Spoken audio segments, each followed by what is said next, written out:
சோம்பு போட்டாச்சா?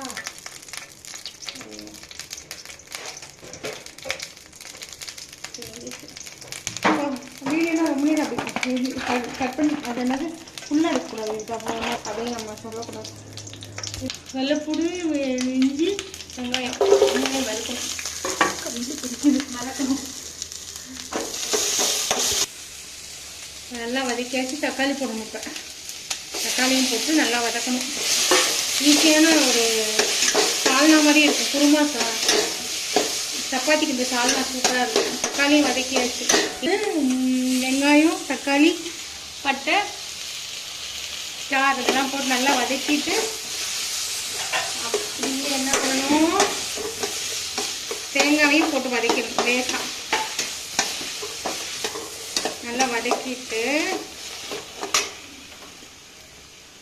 குழம்பு பொடி கொஞ்சம் போட்டுக்கலாம் டேஸ்ட்டுக்காண்டி. அப்படியே கொஞ்சம் வீட்டு குழம்பு பொடி அதுவும் கொஞ்சம் போட்டுட்டு வதக்கிடணும்.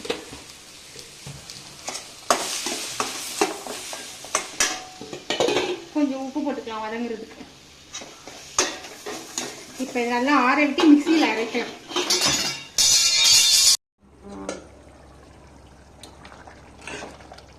இது வந்து சூப்பரான சால்னா.